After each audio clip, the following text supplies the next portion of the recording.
Welcome to SDM Channel.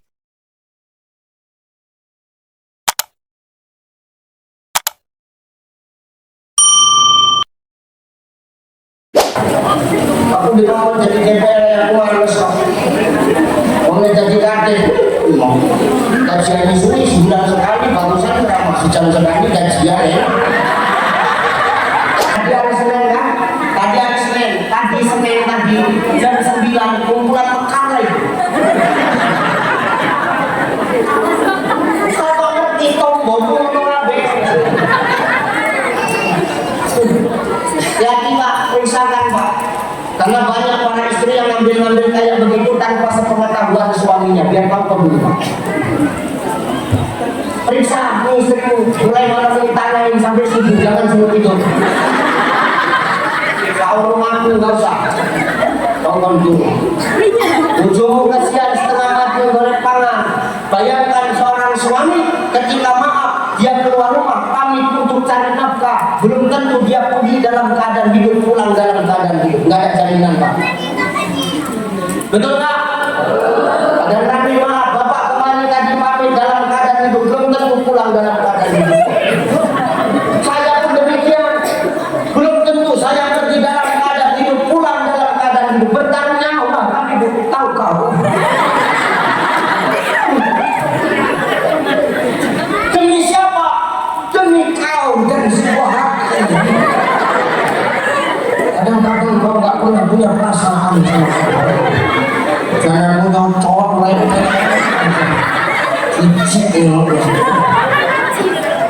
Bagaimana ibadahmu doamu mau diterima oleh Allah kalau kau sakiti hati suamimu? Yang ngomong bukan saya, yang ngomong siapa? Yang ngomong Asy-Syaikh Imam An-Nawawi Al-Bantani di dalam kitab, nama kitabnya Nasaihul Ibad. Ada 10 kelompok golongan manusia yang doanya tidak diangkat Allah, yang ibadahnya tidak diterima Allah, sekalipun dia ahli ibadah, sekalipun dia ahli ilmu. Salah satunya siapa? Para istri yang ahli ibadah, ahli ilmu, tapi suka kerjaannya menyakiti hati suaminya.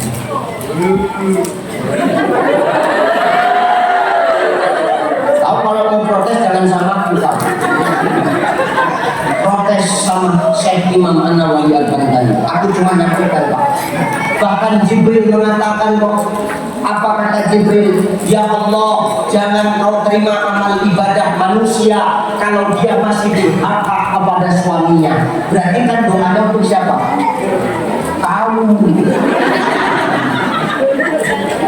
Jibril yang ngomong Pak, dalam agama tidak ada suami durhaka, yang ada istri durhaka.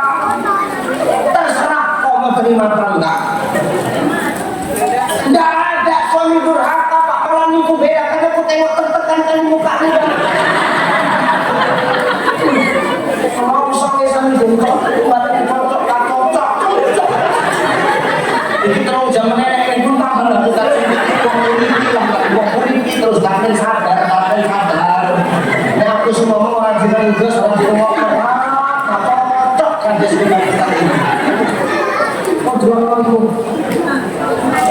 Nggak ada dalam agama istri durhaka, suami durhaka, yang ada istri durhaka. Terserah kalau mau protes sama Jibril Pak. Istri durhaka, suami durhaka nggak ada, tapi suami nggak ada otak banyak.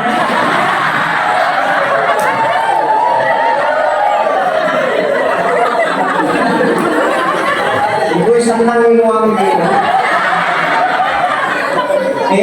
Dalam agama ada suami durhaka, yang ada suami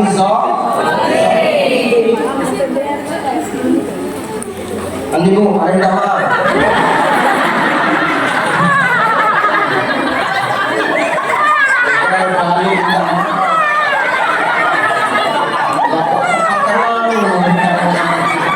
Berarti salahnya apa yang namanya? Yang punya bersihkan hati.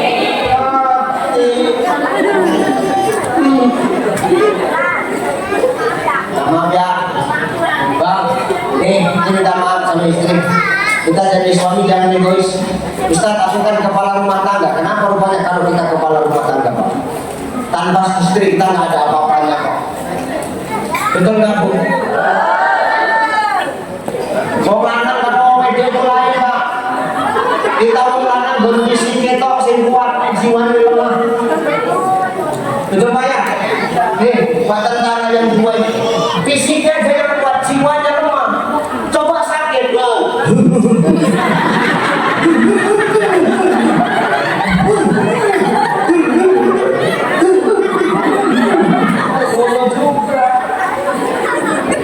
Ditakon kene kok perlu sakit ae perlu.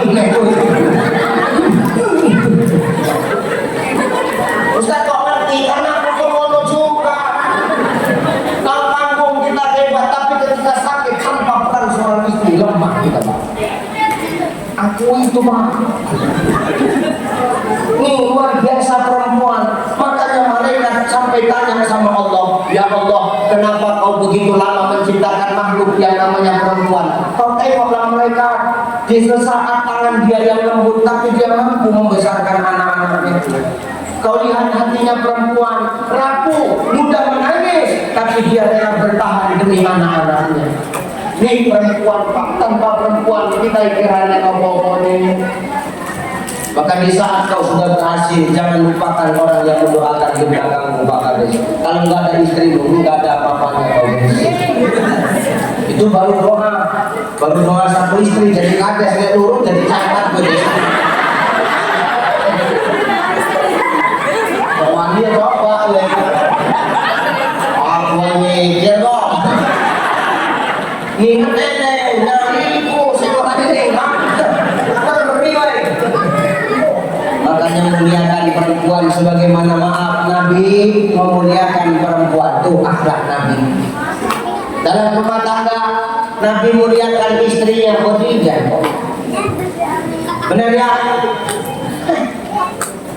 Bukan Nabi gak punya bantal, Nabi ada punya bantal tapi sengaja bantalnya dibuang. Khadijah, kau jangan tidur di atas bantal, kau tidur di lenganku Khadijah. Ya Allah, nangis aku bocor ini Pak. Bocor tarikh Nabi Muhammad SAW disingkapkan rempah kurma itu yang sebagai alas tidur Khadijah, lalu alas itu digantikan dengan tangan Rasulullah. Wahai Khadijah, tidurlah kau di lenganku wahai Khadijah. Setiap malam Pak, ya Allah, sedih dengan Rasul, tak tes. Umi, ya Pak, malam ini tolong tidur jangan pakai bantal Umi. Kenapa Pak? Aku habis baca Sirah Nabawi, ternyata Khadijah tak pernah tidur di atas kasur, dia selalu tidur di lengan Rasulullah. Iya Pak, bantal tapi dikuang gitu. Suruh nang lenganku, ya Allah. Sejimoh sewengi begitu tangi, tanganku koyok tiang fondasi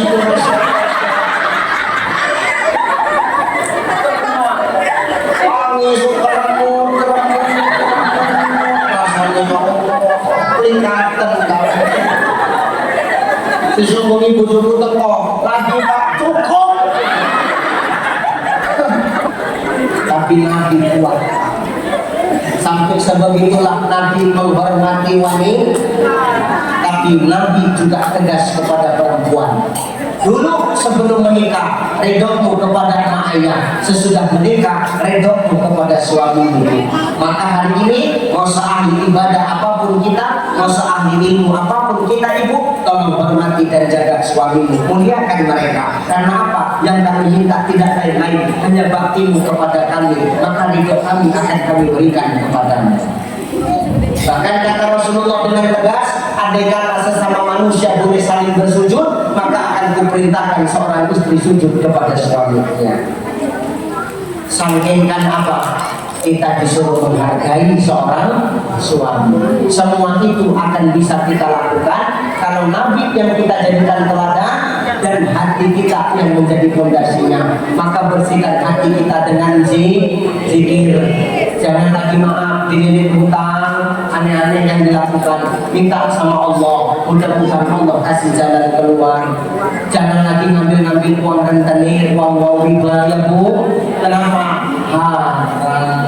Lebih bagus sedikit tapi barokah daripada banyak tapi tidak ada keberkahan di dalamnya.